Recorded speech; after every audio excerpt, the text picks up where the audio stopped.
Hello, hello, hello. Welcome everyone to another live stream. I'm Rich Sheffrin. I do these live streams every Tuesday and Thursday.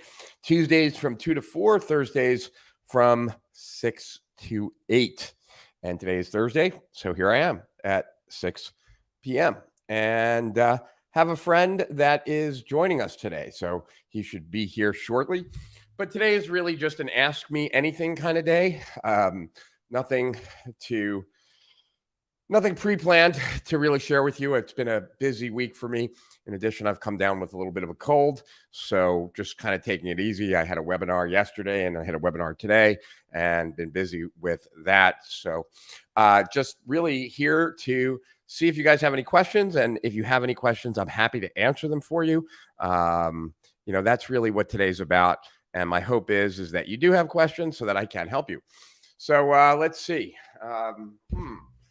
It's kind of strange when I don't have anything to say to just sit here and talk, but I will do my best as I wait for either my friend to show up and then I'll talk to him, or if you guys have a question, I'd be glad to answer. So as always, I try and make this as much of a dialogue and less of a monologue. I like to actually talk to human beings as opposed to talking to a screen. And we have our first question, so I guess I'll dive right into that. But if you're watching on YouTube, please hit subscribe, give thumbs up, comment. The algorithm gods will bestow upon me some wonderful juice if you do that. If you're watching on FaceTime, not FaceTime, Facebook, same. Emote, comment, etc. Or if you're watching on LinkedIn, same. And if you share, hit hashtag shared, put it in the chat so I can thank you personally. How would one go about getting you on my podcast? All you'd have to do is ask. And if you want, you can just reach out to Michelle at Strategic Profits and give her the details, and she'll get the message to me. So Michelle at Strategic Profits. What's the pivotal moment that changed your life? Well, I was talking about this today, actually, with Matt Rizvi, the guy that runs my company. In the webinars that I taught the last 2 days, I was talking about a pattern that I see, a pattern about every marketing tactic or strategy and how it goes through a life cycle. And those that kind of hop onto that life cycle at the very beginning, or actually create that life cycle, create that strategy or tactic, tend to do the best. And so, my experience online has been really moments, I guess you could say, like, if we were to compare it to evolution, they'd be punctuated equilibriums. There are moments where everything stays the same, and then there's a sudden spike or jump. And it's that sudden spike or jump that, for me, has always made the biggest difference. So I would say that some of the pivotal moments that have changed my life, I'd say probably the first, trying to think, I'd say the first time was probably when my dad screwed me out of somewhere between $500,000 and $1 million. Always thought my dad would have my back, and not only did he not have my back, he actually fucked me. So that was a pivotal moment. Kind of made me realize that you really are alone on this planet, and that you can rely on people, but you can only rely on people so much. And that was the experience with my dad. So that was pivotal. That was quite pivotal. Also, I'd say when the syndicate was formed, that was pivotal. That was a group of my friends who all decided to form a coalition together that I was not a part of. So that was kind of pivotal and kind of changed the way I looked at certain things. And then on the positive side, so those would be two negatives. On the positive side, I'd say that certainly the release of the manifesto was game-changing. I often explained to friends of mine that there was life before the manifesto, and then there was life after, and they were very, very different, insanely different, right? Like, before the manifesto, I was doing okay, right? I was coaching a lot of the guys that most people recognize, and I was making like 20 or 25,000 a month, and I was doing okay. Then I wrote the manifesto, and all of a sudden I was making 10 times that. And most people knew who I was. And I was having deals kind of chasing me for everything. So that was probably the most pivotal. Then when I invented the automated webinar, or my team did, that was also another pivotal kind of experience when I brought the VSL to Agora and got to see them grow by $1 billion. That was kind of pivotal. So, on the work side, I'd say it's those things. And let's see what else. Apologize if I'm not my normal self today. I'm like I said at the beginning, I got a little bit of a cold. It's kind of the first time I've had any kind of sickness whatsoever in years. So it's kind of just a reminder that I'm human, because it's been so long since I've had anything. So yeah, so I'm struggling with a little bit of a cold, but nothing very serious, and looking forward to beating it and kind of moving on. But it's been a busy week with these webinars and stuff, and just looking forward to a relaxing weekend. Love human beings. Yeah. Yeah. All pleasure and all pain come in relationship with other people. Hey, Rich, coming from Miami, you put on a good presentation earlier today. Well, thank you, Lisa. I tried. I truly believe in every fiber of my being, everything I said in that presentation. I hope that it landed for most people. I really don't know that many people that really kind of struggled every step of the way. I know a lot of people who got a tactic or a strategy early in its inception and wrote it to very high levels. And that's pretty much everyone I've coached and helped, including myself as well. So that's what I was trying to convey on that presentation, and I hope it landed. Rich, I'm inspired by your fitness shape. How did you do it?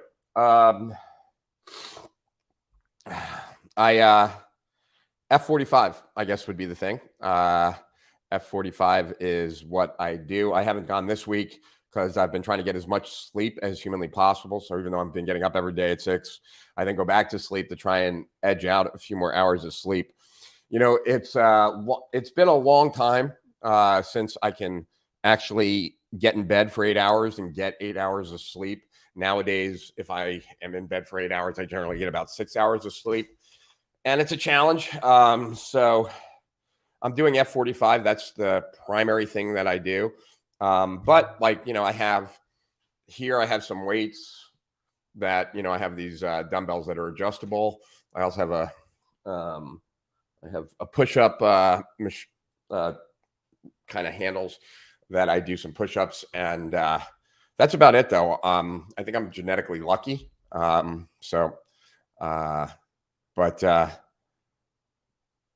Yeah, I'm lucky, I think. I wish I had more to say on that. Faces in many places. Yes. Thank you. You're welcome. Hey, Jason in Tampa. Good to see you. Would you say that both SEO and PPC are likewise dead strategies? Not at all. Not at all. PPC is still a very valuable strategy if your prospects are actually out there searching. For a business like mine, it never was. So therefore, PPC was never anything of any significance. And that's why Facebook was so damn valuable when it first rolled, because it was the first time that you could target people based on demographic and psychographic, not on search. But there's plenty of businesses out there that thrive on search. And if you thrive on search, then SEO and PPC are still really valuable. I'm not sure I haven't stayed up to date on SEO, and I don't know, I would imagine in the old days, it was relatively easy to trick Google. I would imagine it's harder and harder these days. I used to do a lot of black hat SEO. A lot of that stuff I learned from my original mentor online, Stephen Pierce. That game is not a game that I like to play, not because I think there's anything wrong with it, because I certainly don't. I don't think Google's rules are the world's rules. And really, I don't really care too much for Google. No offense. In fact, I've fought with Google numerous times. There were times when they would not let me bid on my own name, and yet they were selling my name as far as for other advertisers. So then I went and trademarked my name, and then I sent Google a cease and desist. And so my name is trademarked, and to prevent that kind of stuff. But yeah, I don't think they're dead. I think it just depends on what type of business you have. And certainly still getting #1 rankings in Google is worth a lot. So, whoops, let's see. Yikes, I'm sorry your dad did that. Oh, yeah, it was kind of a, well, it led me to where I'm at. So I don't, not sad about it at all. And it is what it is. It's very hurtful when your family hurts you. It hits the hardest. I'm sorry that happened to you. Well, what I would say is that, yeah, it did hurt me a lot and I really didn't understand it. And it would happen, and it's, I guess what really hurt was more the pattern of the people that I felt closest with, whether it was my dad or my friends or whatever, of just me not feeling they were there for me when I needed them most. And I've learned from that, I guess. One, to be as self-sufficient as possible. And two, to recognize that when someone needs you the most is when you need to be there for them the most. And I've tried to learn that, as a way of being better myself, and basically learning from what I wish was there for me to be that for others, if that kind of helps. So what's the biggest challenge copywriters should conquer to become a 5 to 6 figure beast in the industry? Well,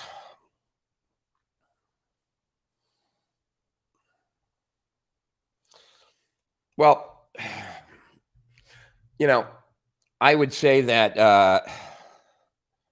the biggest challenge copywriters have is the biggest challenge that marketers have. And that is that what can you do to capture attention and then hold on to it long enough so that you can present a emotionally compelling, logically sound argument. And, the name of, I wrote the Attention Age Doctrine 1 and 2 back in 2008. And so it's 13 years ago. And in that report, I talked about how I thought attention was quickly becoming the scarcest commodity online and what the implications of that were. And I think that that's only been proven out. And I think that more and more gaining attention, capturing it, holding on to it is hard, right? And people who can command attention are the ones that make the most money in any market. And so what I would say from a copywriting standpoint or marketing standpoint, or really even just a business standpoint, how do you capture attention? What are you doing that is attention worthy? And, it's something like we just had this, this planning session at, in my house here, and last week with my team. And something that I try and do in every launch that I've ever been a part of is to do something that is attention getting and is worthy of others telling other people about. Like, hey, did you hear what Chefrin's doing? Or have you seen what Chefrin's doing? Or you need to check this out. And if there's nothing like that, then generally the campaign doesn't do as well. So every campaign I've ever been a part of, I try and think of something, whether it's, streaming live for 24 hours straight, whether it's the first time ever streaming from a seminar or something else, right? Like ideally there is something that is worthy of other people talking about and worthy of people paying attention. Thank you, my friends. You're welcome, if you consider me one. Thanks a lot, Rich. I once won your iPad filled with your book notes by participating on one of your Facebook contests. It was super cool, amazing stuff, and I loved it. Sadly, something happened with the iPad and it stopped working and I lost your notes. Still, it was super amazing, a game changer for sure, your whole book reading process. Well, thank you, Miko. And I'm sorry to hear that about the iPad. If there's ever a way that you can get an iPad to me, I will put everything back on it or figure out a way to get you those files so that you can put it on it. It would be my pleasure. There'd be a lot more books on it now, that's for sure, since I did that contest. But yeah, I'd be glad to. And if you want to get in touch with customer support, I'm sure we can figure out a way. I'm so sorry about your cold. Pray it goes away quick. I'm sure it will. Thank you for teaching me to do it wrong quicker. It has helped a ton. Great. I'm glad. I never liked it. I never liked the statement like fail fast. I don't like failing. Failing seems kind of permanent. But doing it wrong quickly doesn't seem like failing if you pivot. And so thank you, Tina, for saying that. Is PPC for a very unique and new offer still viable without list building and retargeting? Kind of depends, man. It depends on whether people are searching for it, right? So like for me, for my business, when I was much more active and I was coaching, right? There wasn't any place that I could really target searches, because if someone was typing in like make money online, they were too green for me. They needed to be disappointed. They needed to know that the easy button didn't exist, that someone that was promising them that they could sit at the beach and check their laptop and make thousands a day doing nothing was BS before they'd ever decide to do some real hard work. So, that was too green for me. But like, let's say that a lot of the people that I might want to target are people that had a ClickFunnels account or an Infusionsoft account. Well, I couldn't really bid on ClickFunnels or Infusion, because if you're searching for that, that's what you're looking for. And I'm an interruption. It's that much more difficult. That's why like PPC and SEO is difficult if the people aren't directly searching for what it is you have. And as someone who is more of a demand creator than a demand chaser, no one's looking for what I have to sell for the most part. I have to generate that demand. In order to generate that demand, I have to target a psychographic or a demographic, and then I have to lay out a compelling argument to lead people to the conclusion. So because of that, search and PPC never really was where I focused the growth of my company, but certainly have helped lots of clients do extremely well in those channels. Rich, you sound like you have a cold. I do. Hey, Rich, Jamie Porter checking in from West Palm Beach. Hey, Jamie. Oh, excuse me. Good to see you, Jamie. Shared 5 times. Dr. Vogelman, you are my hero. We still have that day of consult I think I owe you, don't I? Hopefully you'll come to Florida. That would be kind of cool. Rich, do you have a monthly income system? I don't even know what that means, Jamie. What is a monthly income system? You'd have to tell me what that means. I don't know. If you want to give a piece of advice about building a business online from scratch at this moment, what is the step-by-step you can do? Step-by-step, you can do this to make money in 30 days. Well, I would say this, that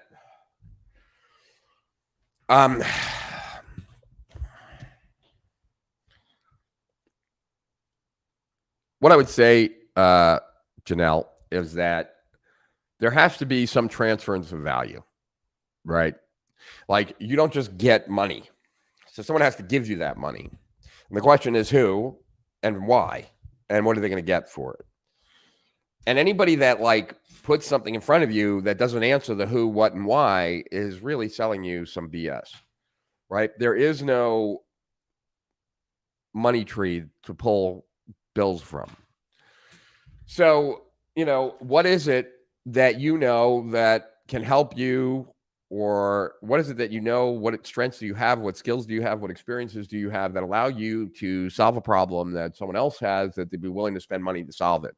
Personally, my favorite approach is to always start with a service and have that service turn into a product. And the reason for that is that I could start selling it right now. I don't need to create anything to create it. To sell a service, all I need is a person in front of me and a promise. And so what I would do is figure out pretty quickly what kind of service could I provide that I would have some advantage on providing it. In other words, there'd be a reason why people would choose me over others because of whatever reason. And then from there, I would try and figure out a way to deliver the service in a way where I'm actually getting paid to build the product. And that's what I've done personally time and time again. I mean, when I created the business growth system, my coaching program that I had for 15 years, like the first time I delivered it, I got paid to deliver it. So I got paid to create it, paid to deliver it. And then once I was finished, I then sold it in perpetuity for about 15 years. So I would say that would probably still be my preferred approach. It would be figure out a service I can start doing today. And that when I'm doing the service, I'd be building out the product just by doing the service, not by doing extra work, but by doing the service. So when I was coaching, right, like I had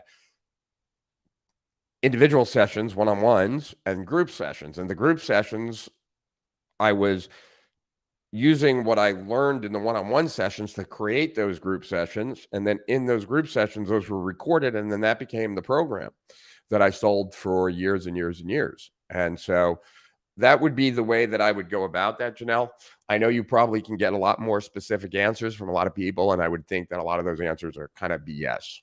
You know, I did talk about this on a webinar today, that I really see there being a ladder of experts and the advice they give. I think the worst type of people on the planet are people that sell BS advice when it comes to business growth and marketing, because they're doing so much worse damage than just stealing your money. They're actually destroying your dream. You know, when you buy a product or a marketing strategy that doesn't work, you lose the money. But what's so much worse than that is that you lose the time and the opportunity cost of what might have been had you done something that was actually more inclined to work. So when someone sells something BS, it's like, I think it's so much worse than just stealing money. And, you know, there are so many fake gurus these days. And as someone who's, well, people call me the guru to the gurus. So as someone who's trained a lot of gurus in every space, and I think a lot of people don't know that, like, it's not only internet marketing that I've coached gurus in, it's every single space, whether that's pickup, whether that's persuasion, you name it. I've coached the top experts, MLM, et cetera, in it. And I'd say that, like, people don't do enough of a job of vetting their experts. You know, I think the highest level, which I would put myself in, and obviously I'm somewhat biased, so I apologize for that.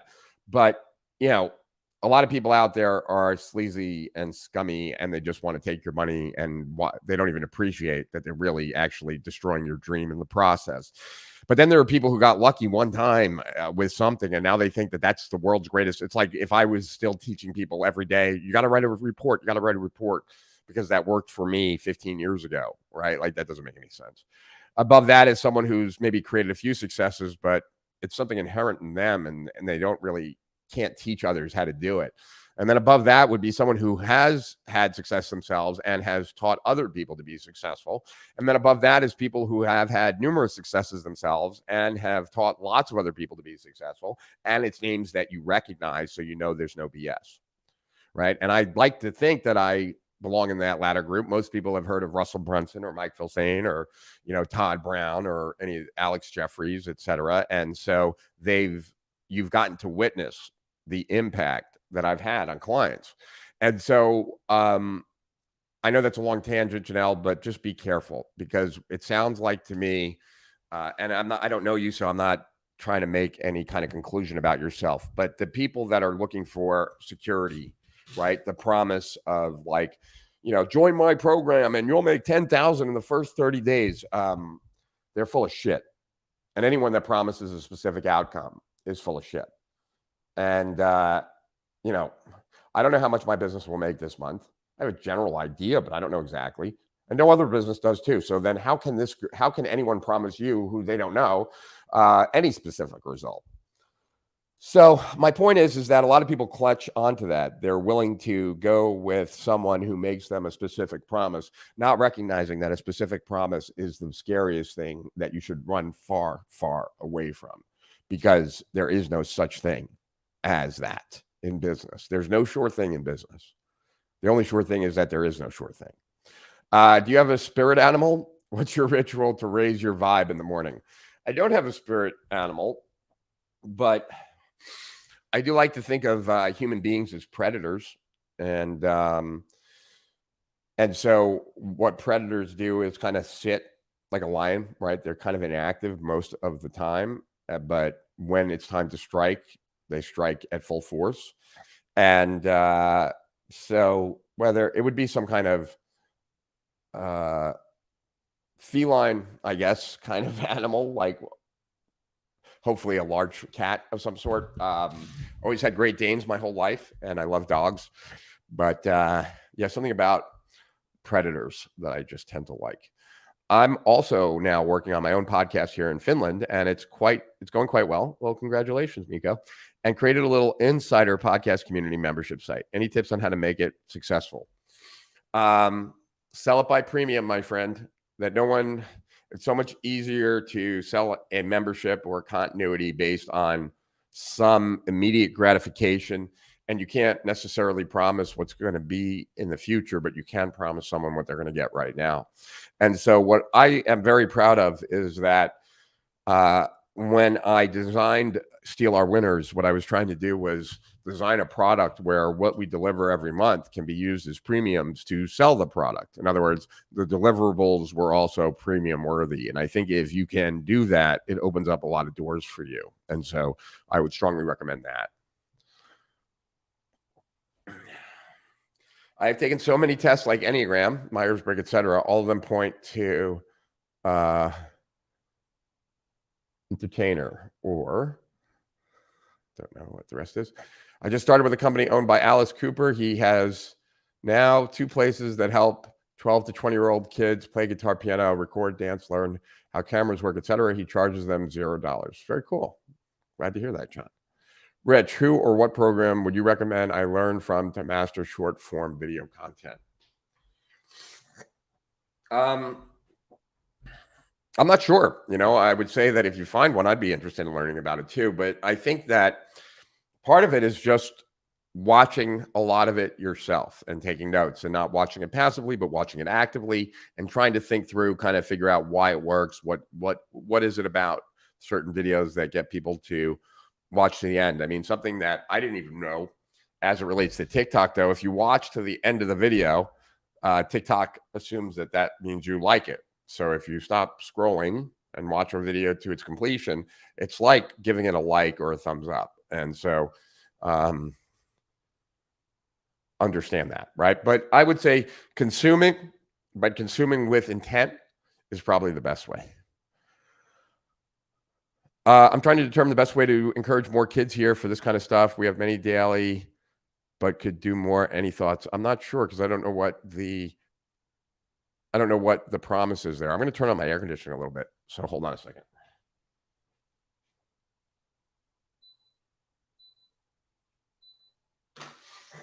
Oh, and Alex, if you're here and you're with Kim, I'm gonna punch you in the face, my friend. You should be up here, not talking to Kim. I saw your presentation on Groove and loved it. I'm already a member of Strategic Profits and think every company marketing should be a member. As I mentioned on another Facebook Live, I'm eager to get your thoughts on the social media site I'm building. I tagged you on the Strategic Profit site and sent a message to Michelle. Can't wait to talk to you. Cool, Jenny. I've been kind of like living under a rock the last month, between my travel, seeing my daughter here at Syracuse. Hey, Ava, good to see you. See what you did? She had strep throat. We took her to the urgent care on Sunday night before we left. So I didn't get strep, but I have this cold. So I love you too, baby. Looking forward to talking to you. I'll talk to you tomorrow. How broad can a business product offering be? Would it make sense for a company to sell training in consumer psychology, brand management, and promotion and advertising if it's to a niche audience? Well, I don't think of those topics as broad. I think of them as general. In other words, like, it sounds a little bit too textbooky, sounds a little bit too academic. And at the end of the day, I would say that you need to make it like, you need to attach it to an outcome that is stronger than understanding consumer psychology. Like, why? What's the benefit? And it can't be like, so you sell more, because that's kind of the same generic stuff. Like, are you going to increase my conversion rates, and how and why? And what am I going to learn about consumer psychology that's going to make me sell better or make people buy more from me or whatever? So I think you have to,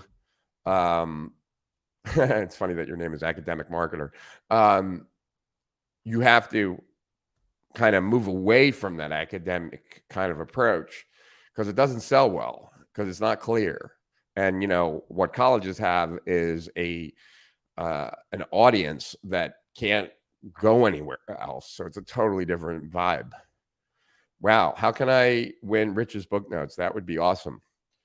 We'll have a contest one of these days. We've had them in the past. I don't remember what the contest was back then. Right. Somehow it seems like you missed my first message. This is a new place with Alice Cooper. We help kids. I got that. Okay. I still I don't know. I get what you're saying, John. I just don't know.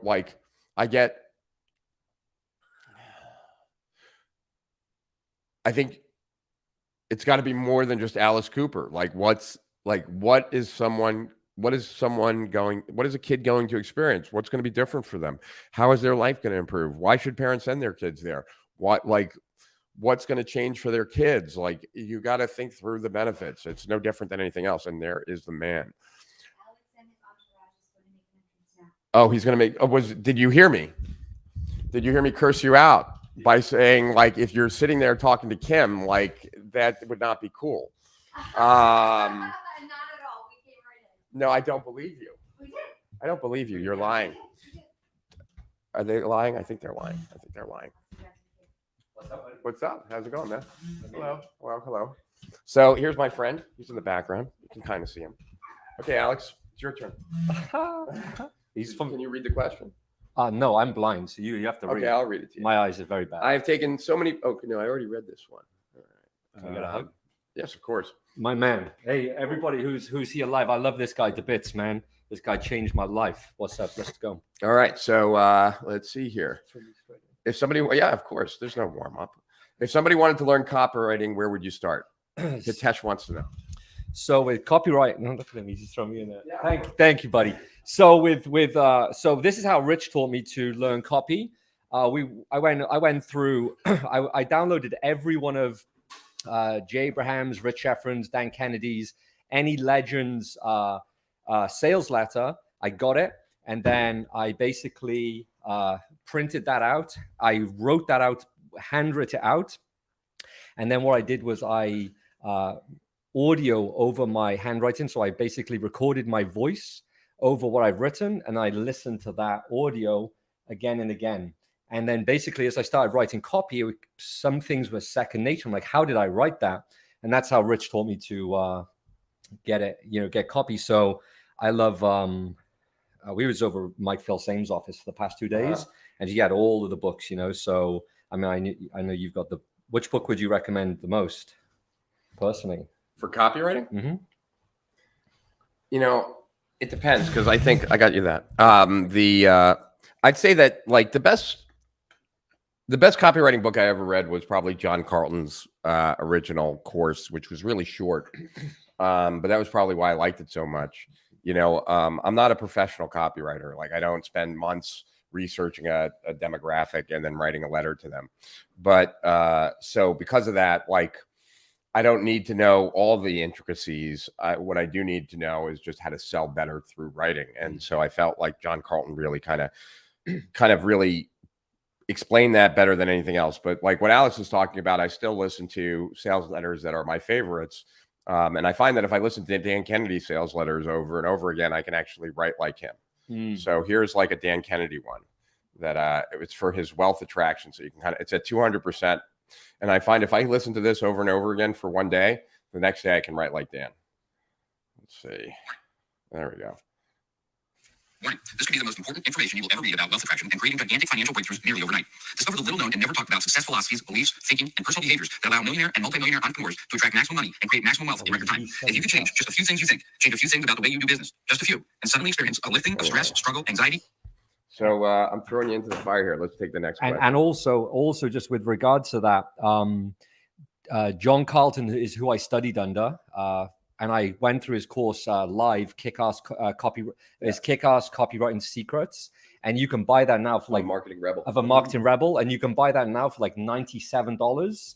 And I paid $2,000 for it. It came in this big binder, and I was like, I'm never going to read that. And I opened it, I started reading it, and I read it. I got myself a driver because I didn't want to drive anywhere. If I was in the bath, I was reading it. In bed, I was reading it. Sitting on the toilet, I was reading it. Everywhere, I was reading it because it's that good. So, Kick-Ass Copywriting Secrets of a Marketing Rebel. A Marketing Rebel, yes. Okay. All right. So what is your easiest to implement framework to pre-sell or validate any product or service idea? You want me to take that first? Yeah. All right, I'll take that first. So the first thing I would say is that the easiest way to implement a framework to pre-sell or validate any product or service idea is to actually try and sell it, right? I mean, that's kind of the way it goes.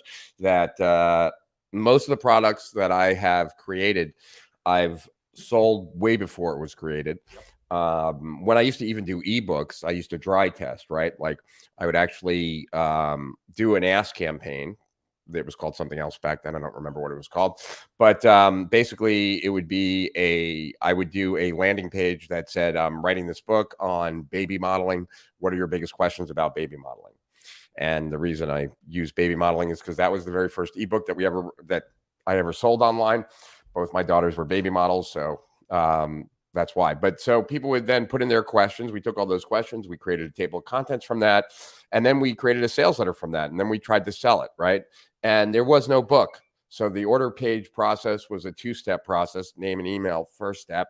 Second step, like credit card information, stuff like that. And before they got to credit card, actually, it would tell them that the book's being updated and we can't accept their order right now. But as far as they were concerned, they were ready to order. And so that would let me know whether or not we should create that book. And we would have like 20 of those out at any given time. And we would, whatever was selling best, that's the book that we would create. And then we'd go on to the next one.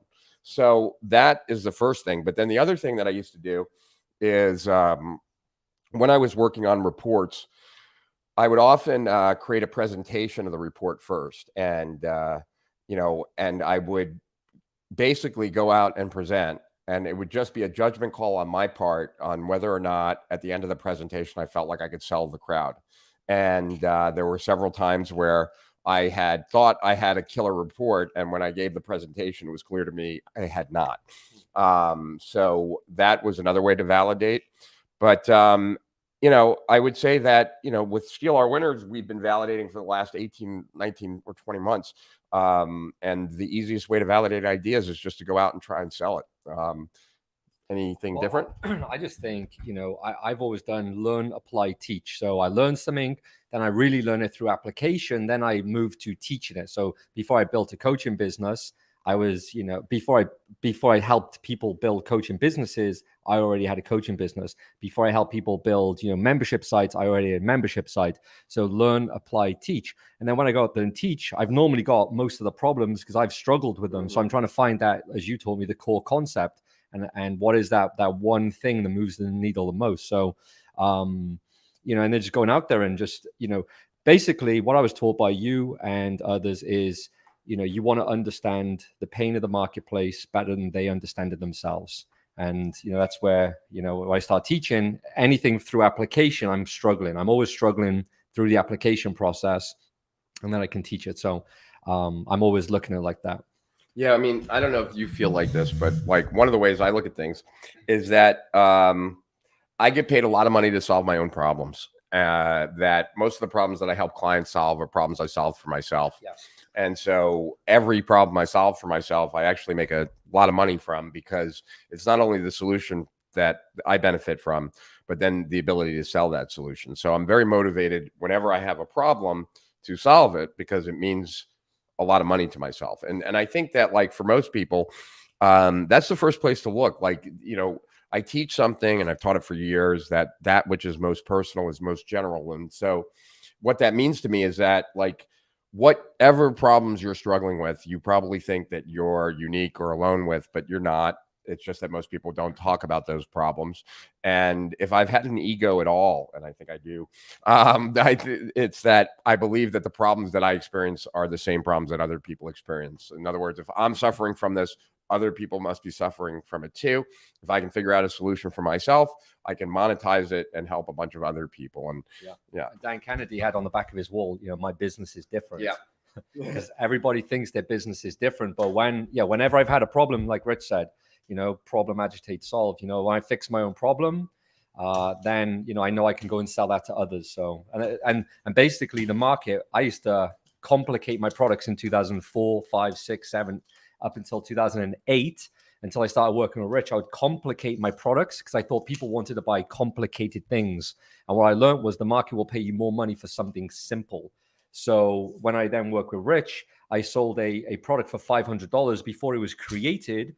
I sold $350,000 in a week of that product under Rich's wing when he mentored me. The first week I launched a coaching program. And then Rich said to me, you've got to make sure to do one thing. After somebody buys, survey them. And you want to ask them a few questions, like what's the number one outcome you want to achieve from this program? What's the biggest problem that you have currently? And then from those two questions, or you may had me ask a couple of more, but those two questions, I built the whole course from that. Now, I want to show you something. And do you want to introduce the entourage that you brought, or should they stay behind the camera? Or I'm just, it's up to you. I'm just filming. Basically, I did a documentary back in before COVID. I was in a documentary in London, and it was one of my clients who built a $30 million company, and they were exiting the company, so they were doing a documentary. And the guy who filmed the documentary has been on my case for 18 months to do one on me. Oh, cool. So so he's been on my case, and it just kind of worked out right now that we could do it. So he got that guy there, Jay. He's worked with him. So we have a producer in Thailand right now who's producing this, and he's going to be editing it. And he's flown Jay in, and basically Jay's followed me for 10 days, and we're exhausted, right, bro? It's been a lot, like Phil Sames has been spinning my head, and I'm glad to be here with you. Cool, man. So wait a second. So that's a massage chair, and if you want to lay back and have it like massage you, you're all good. There's a Juve light back there, like the infrared. If you want restroom in this one, right there. And then I want to show Alex something, and I want to get his opinion on something. I've been doing this, as I said earlier. I've been doing this webinar. I did this webinar twice so far. I did it once yesterday, once today, and I just wonder if Alex's experience is the same as mine. I'm hoping it's not, so that we can actually have a conversation about it being different. But I'm going to try and pull it up here because I just think it would be really interesting for you guys to hear this conversation. And the part of the conversation that I'm interested in having with Alex is that I don't know if it's me. I don't think it's me. I think it's just in general that most of the people I know, and I'm looking for this right now. Sorry, guys. Where is this here? Most of the people I know did not incrementally get to success. That most of the people I know, myself included, had kind of a leapfrog kind of event. And my experience has been that those leapfrog events generally come from a single tactic, a single strategy that they got on it at the right time. Now, I don't know if I know that for, the way I helped Agora grow $1 billion in 1 year was because I brought them to VSL, right? The way that I got put on the map was through free reports. But there's always been a thing. So I want to show you something. I'm going to show it to the group too here. I've been doing this. You're in there somewhere. Yeah. I don't know where, but you're in there. You were there, so you got to be in there. Yeah. I've been doing this presentation recently, like the last 2 days. Okay. I'm going to pull it up on screen, and then I want to share it with you. Not the whole presentation, but before we met, right? Like, come over there. Yeah. So before we met, I think you had more in the trenches experience, right? That for me personally, there wasn't a time when I had a list with 100 people on it, right? There wasn't a time when I had a list with 500 people on it. I went from no list to a rather sizable list pretty quickly, right? And most of the people I know, when they came into my orbit, I saw them grow by something big. When Phil Sane came out with Butterfly Marketing, he went from here to there, right? And so I'm just curious, how many people do you know? Because my experience has been most of the people I know generally got to their level of success off of one thing.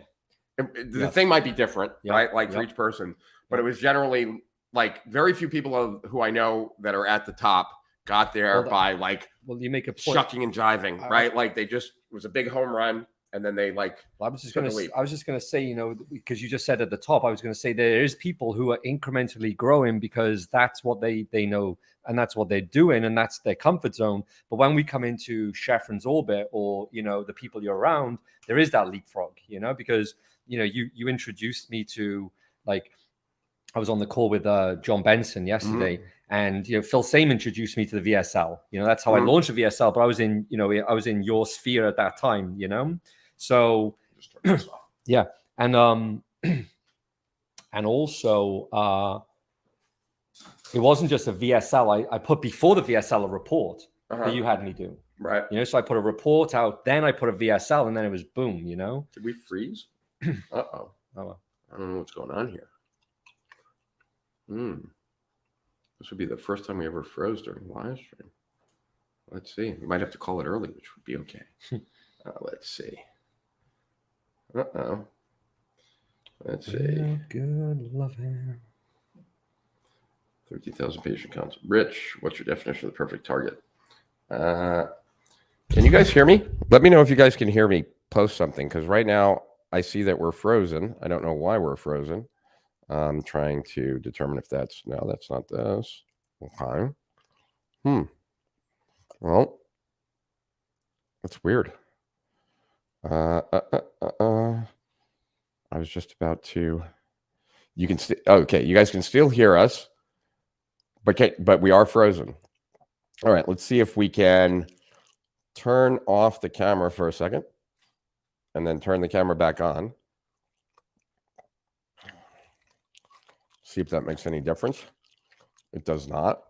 It's so weird that we can actually can hear you, but it's frozen. How odd. Can you see the different? Huh. How bizarre. Periodically frozen. All right. Well, I guess we could change cameras, but that would be a pain in the ass. Well, guys, we have some technical difficulties. What should we do, Alex? I'm not sure. Let's see. Can I do this? Can I put this on? I don't know if I can. Guys, now nothing. Can you hear us? I thought it was frozen, so you could punch him in the face without witnesses. I can see some of the posts you're putting up. Okay, so they can see this. How bizarre. All right, let's see if I stop the cam. Now start the cam. Okay, let's change the cam. General. Program instructions. Let's do full high def. All right. And now let's do this. There you go. No, that's eCam. All right. Yep. Well, I want to first thank you all for staying here and not bailing the minute that this was frozen. I'm going to turn this off. Maybe there's something there. Yeah, can you believe that? No. Well, son of a bitch. Facebook has been quite buggy on live streams this week. Yeah, I take it personally. I think they're out to get me. Let's see if I can play a video. Let's just see if that works. Okay. I am going to play a, let's see. Let's play a nugget video. No, not a nugget video. Let's play let's see, story video. Yeah, let's do Evan's video. I played this video today. It was a 2-minute video. Say, can we?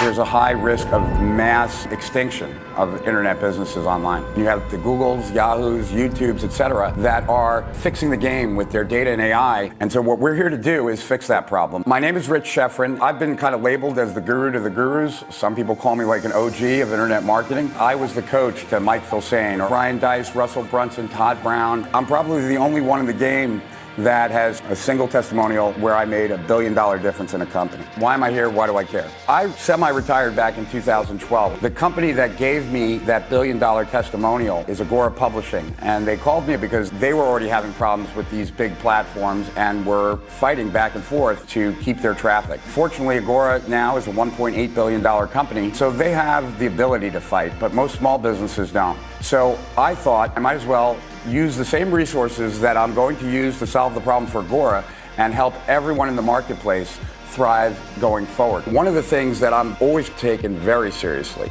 is that if I'm going to teach someone how to grow their business, the stuff I teach them better work, because they're putting their life on the line. And there's a lot of stuff out there that doesn't work. Because when you sell something that doesn't work, what you're really doing is not only taking money from someone, you're robbing them of the hope that they had, any promises that they gave to their family about life being different. I was in that situation. The first 2 years I was online, I failed because I was following the wrong advice. And so I'm back because I don't want to see the market that I helped create disappear. Well, here's what I'm going to do to solve it. I've called the world's top experts in every area of online marketing. We're going to go for 24 hours for free so that these experts, the same experts I'm calling in for Agora, are now being called in for you. You're going to get strategies and concepts and tactics that are working today so that you can steal them, right? Winners. You can steal our winners so that you can be on the winning side as opposed to the losing side, which I believe that most small businesses, unfortunately, are going to be in. I believe it's going to be one of the biggest events online in the last decade, if not longer. It's going to be epic. It's going to be 24 hours long. It's going to be free. If you come to this epic event, an event that only I think, could actually gather this amount of tremendous knowledge all in one building, Mark Ford Cigar Bar right here on February 19th at 7 p.m., then you will have what it takes to win today and tomorrow. And so be here.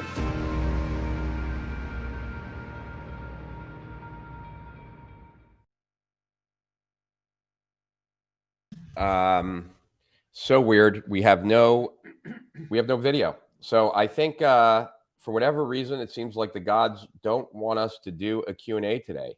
So we're going to jet early, and I apologize for that. But I got my friend Alex here, and it doesn't seem as if we're really going to be able to get this. And I know that while you guys are here and are loyal, I appreciate that tremendously.